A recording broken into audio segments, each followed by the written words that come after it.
Let's set the record straight, because this is the gayest album I've ever had. That wasn't funny, I should have said that.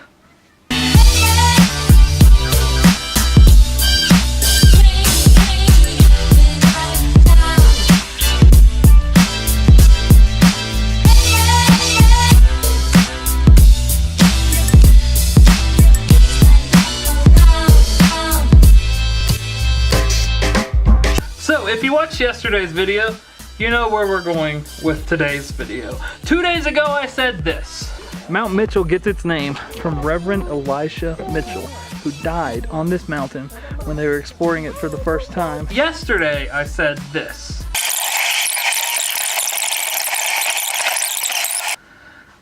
Today I'm saying this, what I'm about to say to you.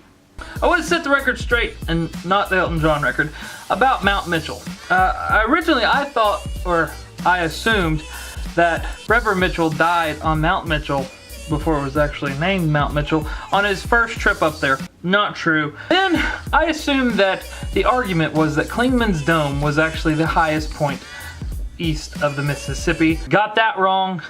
Also, this is Confederate General Clingman.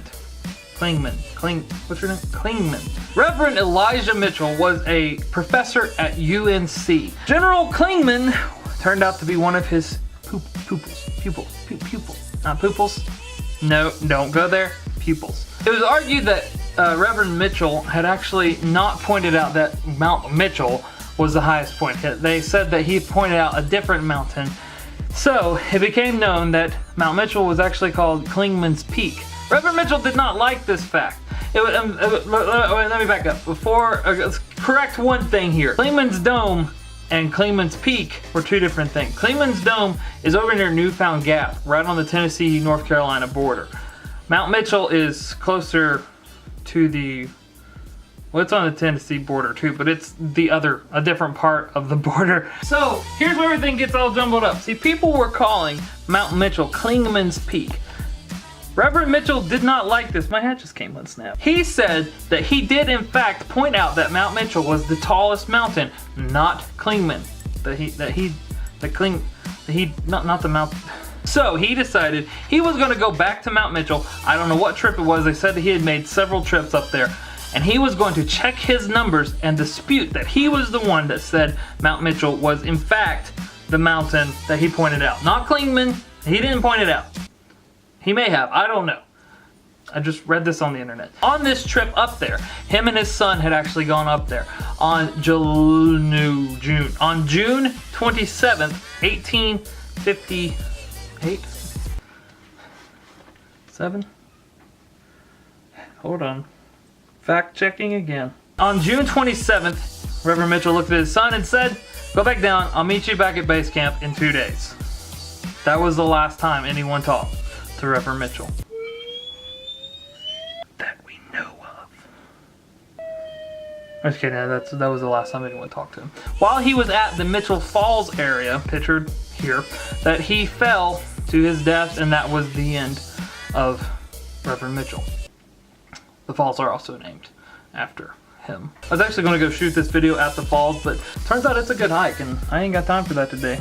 Nobody got time for that. Ain't nobody got time for that. Up until this point, when they finally decided that he was the one that did it, it's actually believed that Grandfather Mountain was the highest peak in the Black Mountain Range. In the Black Mountain Range, is that what it's called? I don't know. Reverend Mitchell's body wasn't found until July 9th, so he stayed up there for a while, more than 2 days. That's probably why they went back to look for him. He was buried in Asheville, and then in 1958, a year later, they, exhumed?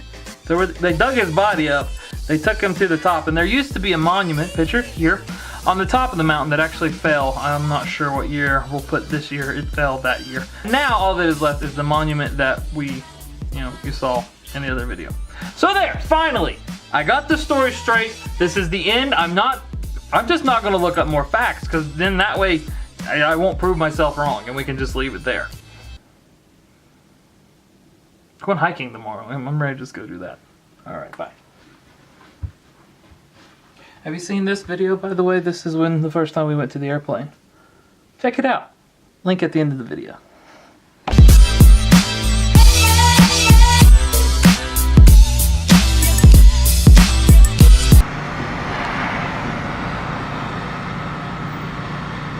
That is the fanciest looking meth lab I have ever seen.